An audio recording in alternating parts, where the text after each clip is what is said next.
The first time Taek saw the valley of Keld, he thought the earth had been split open by the hand of God. He stood at the edge of a black basalt ridge, wind tugging at his cloak, and stared into a wilderness so vast it seemed older than memory. Plains of pale grass rolled like a frozen sea beneath a bruised golden sky. Pillars of stone rose in the distance like the ruins of a dead kingdom. Farther still, a river glimmered like a blade of silver, winding through the land before vanishing into haze. And at the center of that immeasurable plain, something moved. At first, Taek took it for a hill drifting across the grass. Then it lifted its head, and the light struck its back, and the world itself appeared to shift around it. The Behemoth. It grazed like an ox, lowering its immense head to tear at the earth's green skin, but nothing about it resembled any creature born to ordinary flesh. Its body was mountainous, a living fortress of sinew and ancient mass. The loins beneath its hide bulged with terrible strength. Its belly rippled with power each time it moved, as though storms were trapped beneath its skin. Its tail rose behind it like the trunk of a cedar swaying over a forest. The muscles of its thighs coiled and tightened like braided cables. Even from that distance, Taek could see the strange metallic sheen of its bones pressing beneath its flesh, bronze-hard, iron-deep, as if the beast had been forged in the first fires beneath the world. Beside Taek, old Naram inhaled sharply through his teeth. "So it is true," the guide whispered. Taek did not answer. He felt very small. For 7 days they had crossed the Red Barrens, following half-erased trails and the warnings of desert tribes, hunting the hidden spring called the Mouth of Heaven. According to the old maps in the temple archives, the spring lay somewhere beyond the valley of Keld. Whoever drank from it, the priests claimed, would gain healing for any wound and strength to break any curse. Taek did not care about curses in the old stories. He cared about his sister. Myra lay in a dim room 300 miles away, burning with a sickness no healer understood. Her skin had gone pale as dust, and every breath seemed borrowed. Taek had watched her fingers clutch the blankets in silence when even crying took too much strength.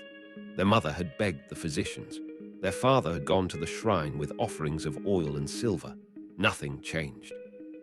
Only one hope remained, the spring beyond Keld, and now a beast of legend stood between him and it. Naram crouched behind a slab of stone and wiped sweat from his brow. "We turn back." Taek kept staring at the giant on the plain. "No. No," Naram hissed. "Boy, that creature is older than cities. Men disappear in this valley, whole caravans. Hunters tell stories of earthquakes that walk. Do you think they were speaking in poetry?" "I think they were afraid." "And rightly so." Taek finally turned to face him. He was young, only 20, but the desert had hardened him over the last week.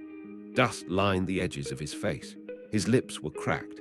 His left arm was bound with leather where a canyon cat had slashed him on the second day, yet his eyes burned steadily. "My sister will die if I return empty-handed." Naram's face softened for a moment. "I know why you came.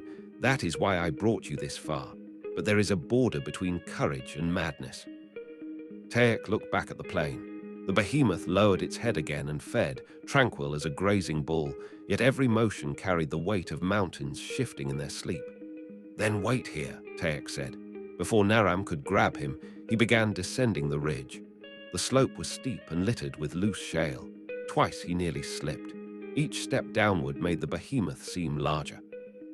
Soon the thing no longer resembled a beast at all, but a moving landscape, its back ridged like a line of hills, its hide rough and scarred with age. Birds wheeled above it, appearing no larger than flies. Taek kept low, using stands of thornbrush and broken stone for cover. He was not foolish enough to imagine he could fight the creature. His only hope was to cross the valley unnoticed and reach the river beyond. According to the map, the Mouth of Heaven should lie in caverns along the eastern cliffs. He moved for nearly an hour, heart hammering at every sound. The ground itself bore signs of the monster's passing. Great depressions stamped into the earth formed a road of enormous tracks, each one wide enough to swallow a cart. Some still held rainwater from an old storm. The grass around them had been flattened into strange spirals, as though pressed by a force too heavy for the land to bear. At last, he reached a cluster of standing stones, jutting from the earth like broken teeth. He pressed himself between them and peered out. The behemoth was closer now.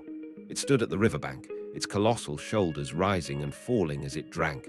When it lifted its head, water poured from its jaws in silver torrents. Sunlight cut through the clouds and turned the scene to molten gold.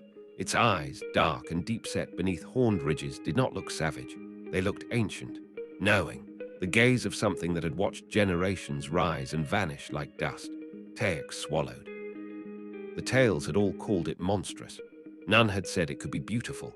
He slipped from the stones and ran low through the grass, aiming for a tangle of reeds near the river.